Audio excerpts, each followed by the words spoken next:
Perkenalkan, nama saya Alfia Maharani, NIM 18020504 dari Universitas Duta Bangsa Surakarta, Fakultas Ilmu Kesehatan, Prodi D3 RMIK. Di video kali ini, saya akan menjelaskan materi tentang malformasi kongenital sebagai ujian akhir semester mata kuliah Anatomi Fisiologi semester 4 yang diampu oleh Ibu Lisdiah Dewi Arini, SSI MSI.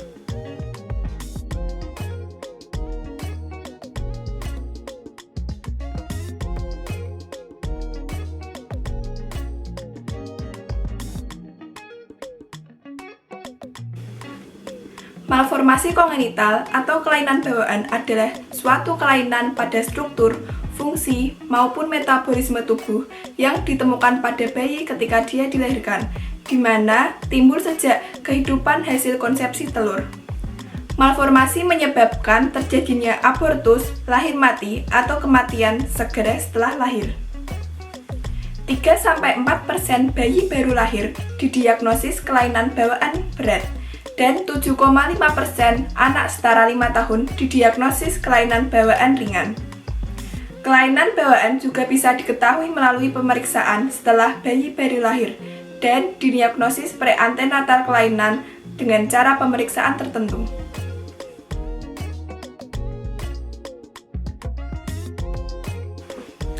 Ada beberapa faktor risiko kelainan bawaan, yaitu yang pertama, teratogenik, adalah setiap faktor atau bahan yang bisa menyebabkan atau meningkatkan resiko suatu kelainan bawaan. Contohnya radiasi, obat tertentu, dan racun. Yang kedua yaitu faktor fisik pada rahim.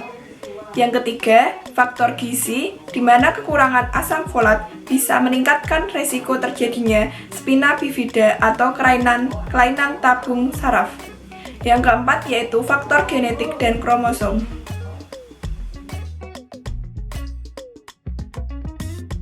Pola pewarisan kelainan genetik.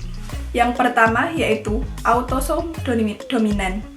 Jika suatu kelainan atau penyakit meskipun hanya terdapat satu gen yang cacat dari salah satu orang tuanya.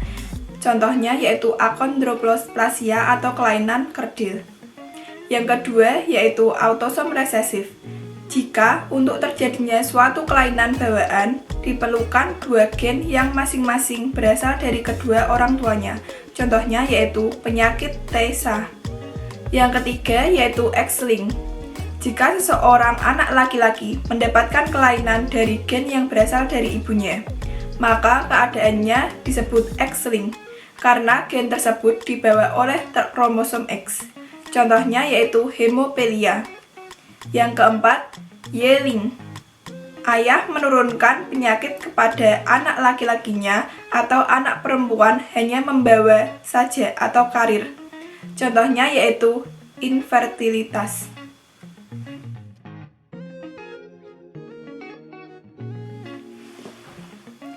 Penata laksanaan cacat lahir ada dua, yaitu bedah dan non-bedah. Untuk bedah, pasca natal contohnya yaitu bibir sumbing, hernia diafragmatika. Untuk pranatal, sumbatan saluran kemih, cacat tabung saraf, hernia diafragmatika bawaan. Dalam penata laksanaan cacat lahir bedah ini masih memerlukan riset dan pengalaman lebih lanjut. Yang kedua yaitu non-bedah. Yang pertama yaitu imunoglobin rogam, di mana penyakit resus pada newborn atau bayi baru lahir. Yang kedua yaitu obat-obat jantung, ibu yang mengandung janin dengan cacat jantung. Yang ketiga yaitu menggunakan suplemen vitamin, di mana ibu yang mengandung janin dengan defisiensi enzim.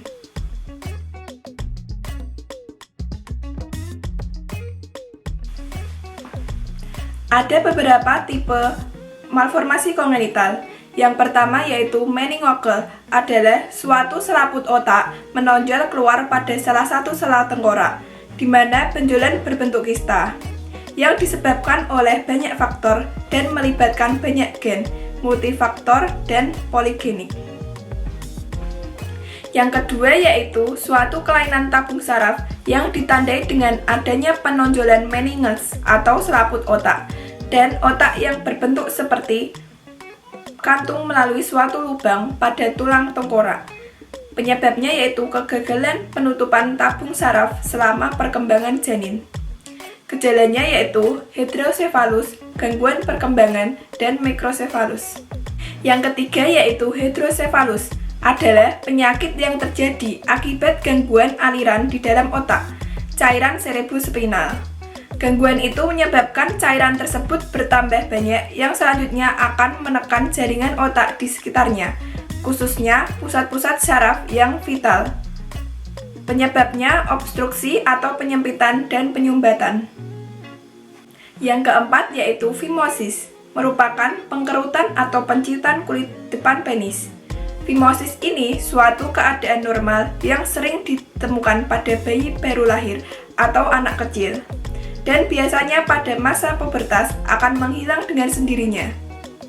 Fimosis pada bayi laki-laki baru lahir terjadi karena ruang di antara kutub dan penis tidak berkembang dengan baik. Yang kelima yaitu hipospadia, adalah suatu kelainan bawaan pada anak laki-laki yang sering ditemukan dan mudah untuk mendiagnosisnya, di mana uretra tidak berada pada posisi yang normal. Yang keenam yaitu disturbance of metabolic and endocrine, adalah kondisi genetik yang ditandai dengan adanya kelainan dalam proses metabolisme dalam tubuh akibat defisiensi hormon atau enzim yang memiliki dua gen tidak normal, satu dari ayah dan satu dari ibu.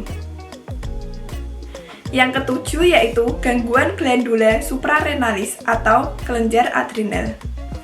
Yang pertama, Cushing syndrome, adalah gangguan adrenal yang disebabkan oleh meningkatnya jumlah kortisol dalam aliran darah.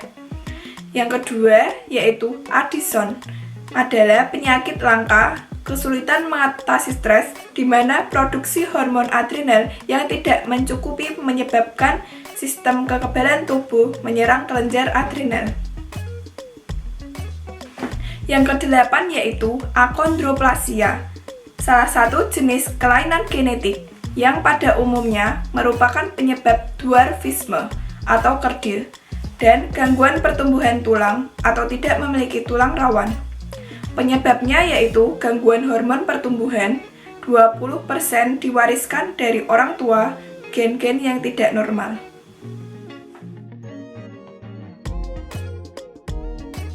Beberapa penyakit pada kelainan bawaan.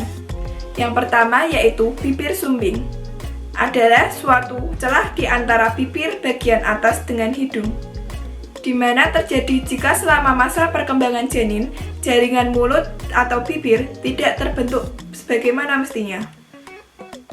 Yang kedua yaitu cerebral palsy, biasanya diketahui beberapa minggu atau beberapa bulan setelah bayi baru lahir, tergantung kepada beratnya kelainan. Gangguan ini di dalam pergerakannya, keseimbangan, dan postur tubuh karena cahaya otak dan kurangnya oksigen pada saat kelahiran. Yang ketiga yaitu clubfoot, sekumpulan kelainan struktur pada kaki dan pergelangan kaki, di mana terjadi kelainan pada pembentukan tulang, sendi, otot, dan pembuluh darah. Yang keempat yaitu dislokasi panggul bawaan, terjadi jika ujung tulang paha tidak terletak di dalam kantung panggul. Yang kelima yaitu hipotiroidisme kongenital, terjadi jika bayi tidak memiliki kelenjar tiroid atau jika kelenjar tiroid tidak terbentuk secara sempurna. Yang keenam yaitu fibrosis kistik. Fibrosis kistik menyerang pada sistem pernafasan dan saluran pencernaan, di mana tubuh tidak mampu membawa klorida dari dalam sel ke permukaan organ sehingga terbentuk lendir yang kental dan lengket. Penyebab fibrosis kistik yaitu protein pada tubuh tidak mampu mengatur keluar masuknya garam pada sel. Yang ketujuh yaitu defek saluran pencernaan. Saluran pencernaan terdiri dari kerongkongan, lambung, usus halus dan usus besar, rektum, serta anus. Di antaranya adalah atresia esophagus, di mana kerongkongan tidak terbentuk sempurna, hernia diafragmatika, Selanjutnya, stenosis pylorus, gastroskis dan omphalokel, atresia anus, dan atresia biliar. Yang kedelapan yaitu sindrom Down. Sindrom Down merupakan sekumpulan kelainan yang terjadi pada anak-anak yang dilahirkan dengan kelebihan kromosom nomor 21 pada sel-selnya. Mereka mengalami keterbelakangan mental dan memiliki wajah dan gambaran fisik lainnya yang khas. Kelainan ini sering disertai dengan kelainan jantung. Yang kesembilan yaitu phenylketonuria. Merupakan suatu penyakit yang mempengaruhi pengolahan protein dan tubuh dan bisa menyebabkan keterbelakangan mental. Bayi yang terlahir dengan phenylketonuria tampak normal, tetapi jika tidak diobati, mereka akan mengalami gangguan perkembangan yang baru terlihat ketika usianya mengenai 1 tahun. Yang ke-10 yaitu sindroma X yang rapuh. Sindroma X yang rapuh ditandai dengan gangguan mental mulai dari ketidakmampuan belajar sampai keterbelakangan mental, perilaku autis, dan gangguan pemusatan perhatian serta hiperaktivitas. Gangguan fisiknya khas yaitu wajahnya panjang, telinganya lebar, kakinya datar, dan persendiannya sangat lentur, terutama sendi pada jari tangan.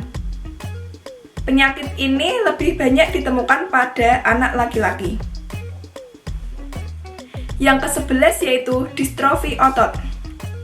Distrofi otot istilah yang digunakan untuk menggambarkan lebih dari 40 macam penyakit otot yang berlainan, yang kesemuanya ditandai dengan kelemahan dan kemunduran yang progresif dari otot-otot yang mengendalikan pergerakannya. Yang ke-12 yaitu anemia sel sabit. Anemia sel sabit merupakan suatu kelainan sel darah merah yang memiliki bentuk abnormal, yaitu seperti bulan sabit. Anemia bulan sabit menyebabkan anemia kronis, serangan nyeri, dan gangguan kesehatan lainnya. Yang ke-13 yaitu penyakit Tay Sachs. Penyakit ini menyerang sistem saraf pusat dan menyebabkan kebutaan, demensia, kelumpuhan, kejang, dan ketulian. Penyakit keturunan di mana terjadi penimbunan gang iliosida atau suatu hasil metabolisme lemak di dalam jaringan. Yang terakhir yaitu sindroma alkohol pada janin. Sindroma alkohol pada janin ini ditandai dengan keterlambatan pertumbuhan, keterbelakangan mental, kelainan pada wajah, dan kelainan pada sistem syaraf pusat. Terima kasih telah menonton video saya kali ini. Semoga dapat bermanfaat dan jangan lupa like, comment, and subscribe ke channel saya. Dadah!